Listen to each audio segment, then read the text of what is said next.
Hello అండి. నమస్తే. అందరూ ఎలా ఉన్నారు? నా పేరు Sushma. Welcome back to my channel. ఈరోజు మనం చింతపండు పులిహోర ఎలా చేయాలో చూసేద్దాం. చాలా చాలా టేస్టీగా ఉంటుంది. అందరికీ ఇష్టమైన రెసిపీ. ఎస్పెషల్లీ పండుగలప్పుడు మార్నింగ్ బ్రేక్‌ఫాస్ట్‌కి మనం ఇదే చేసుకుంటా ఉంటాము. అండ్ శ్రావణ మాసం కాబట్టి తొందరలోనే మనకు వరమహాలక్ష్మి పండుగ కూడా రాబోతుంది కాబట్టి ఈ రెసిపీ కూడా నేను మీకు చూపించబోతున్నాను.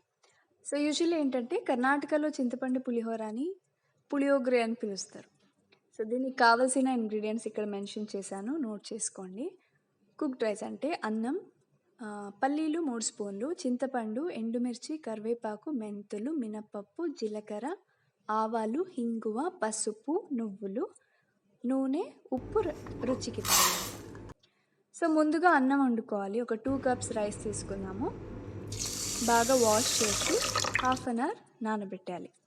30 మినిట్స్‌కి అది సోక్ చేసి పెట్టాలి. ఆ తర్వాత కుక్ చేసేటప్పుడు ఒక స్పూన్ ఆయిల్ వేస్తే రైస్ అంటే సాఫ్ట్‌గా, ఉదురుదురుగా వస్తుంది. సో, మెన్షన్ చేసిన ఇంగ్రీడియెంట్స్ అన్నీ రెడీగా ఉన్నాయి. చింతపండు నానబెట్టేసి ఇలా గుజ్జు చేసుకోవాలి. అంటే ఆ నీళ్ళు చింతపండు వాటర్ జ్యూస్ అయితే రెడీ చేసుకోవాలన్నమాట. సో, ఫస్ట్ ఏం చేయాలి, పులిహోర పౌడర్ చేసేసుకుందాము. కొంచెం మినపప్పు, ఒక స్పూన్ మినపప్పు అండ్ పల్లీలు, శనగపప్పు హాఫ్ స్పూన్ అయినా పర్లేదు.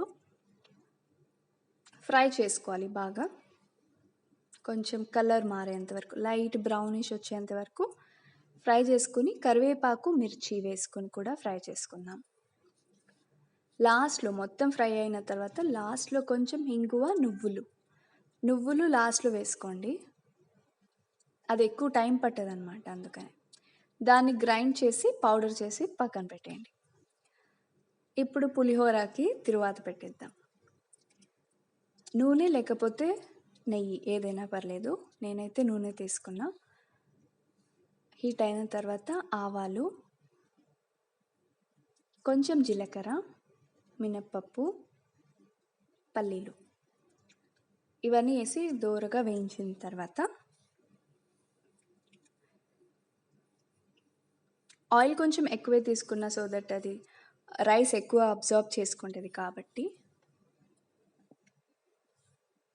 ఇది మొత్తం వేగిన తర్వాత మనం కరివేపాకు, ఎండుమిర్చి 2 వేసి ఫ్రై చేయాలన్నమాట. కట్ చేసి వేసుకోవచ్చు, అలా అయినా వేసుకోవచ్చు, నో ప్రాబ్లం.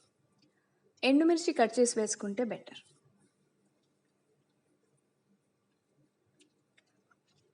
అది ఫ్రై అయిన తర్వాత మీరు ప్యాన్లోనే అట్లా కట్ చేసుకున్నా పర్లేదు, ఎలా అయినా సరే.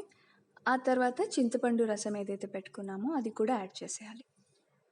ఈ చింతపండు రసం యాడ్ చేసిన తర్వాత 1 to 2 మినిట్స్ దీన్ని కొంచెం బాయిల్ చేయనివ్వాలి. అది ఆయిల్ పైన తేలుతుంది, ఆ ఇండికేషన్ మీకు. అప్పటి వరకు బాయిల్ చేయాలి. ముందుగానే కొంచెం బెల్లం కూడా వేసి మూత పెట్టేసేయండి. ఒక 2 మినిట్స్ సరిపోతుంది. ఆ తర్వాత పసుపు, మనం గ్రైండ్ చేసి పెట్టుకున్న పౌడర్ వేసి మిక్స్ చేసేయాలి బాగా. అది ఎలాగో ఆల్రెడీ ఫ్రై చేసాం కాబట్టి ఇది లాస్ట్లోనే వేసుకుందాము, దట్ ఈస్ బెటర్. అండ్ ఇది మోస్ట్లీ అయిపోయింది ఆల్మోస్ట్. దీనికి ఇంకా మనం మెయిన్ ఇంగ్రీడియంట్ అంటే ఉప్పు వేయాలి, లాస్ట్లో వేసుకోండి. ఇంగువ, ఉప్పు లాస్ట్లో వేసుకోండి, పర్లేదు. ఇది సాల్ట్ వేసి కలిపేసి పక్కన పెట్టేస్తే రైస్ కొంచెం ఆల్రెడీ చేసి పెట్టుకుంటాం కదా, అది కొంచెం చల్లారిన తర్వాత కలిపితే టేస్ట్ కూడా బాగుంటుంది, రైస్కి బాగా అంటుతుంది అనమాట. సో, ఇప్పుడు మన పులిహోర గొజ్జు అయితే రెడీ అయిపోయింది. సో, దీన్ని దించేద్దాం స్టవ్ మీద నుంచి.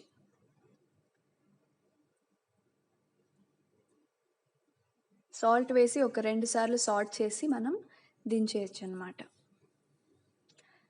సో, ఇప్పుడు రైస్ తీసుకుని ఆరబెట్టేసాం కదా, కాసేపు ఒక 10 మినిట్స్ అట్లా. ఆ తర్వాత రైస్ మీద గొజ్జు వేసి నీట్గా కలిపేసేయాలి. చేత్తో కలిపితే టేస్ట్ ఇంకా చాలా బాగుంటుంది. అప్పటికప్పుడు తినేలా అయితే ఖచ్చితంగా చేత్తోనే కలుపుకోండి. సో, చూసారు కదా, మీకు ఈ రెసిపీ నచ్చింది అనుకుంటున్నాను. మీరు కూడా చేసుంటారు, కానీ ఇదే రెసిపీ ఫాలో అయ్యారా లేకపోతే డిఫరెంట్ రెసిపీ చేశారా? కామెంట్ చేయండి. So thank you so much for watching the full video. ఇది చాలా చాలా టేస్టీగా ఉండింది నిజంగా. దీంతో పాటు దద్దోజనం అంటే పెరుగన్నం కూడా ఉంటే సూపర్ టేస్టీగా ఉంటుంది. తప్పకుండా ట్రై చేయండి. అండ్ వీడియో ఎలా వచ్చిందో కామెంట్ రూపంలో చెప్పండి. Thank you so much for watching the full video. See you in the next video. Till then, take care. Bye bye. Stay happy and healthy.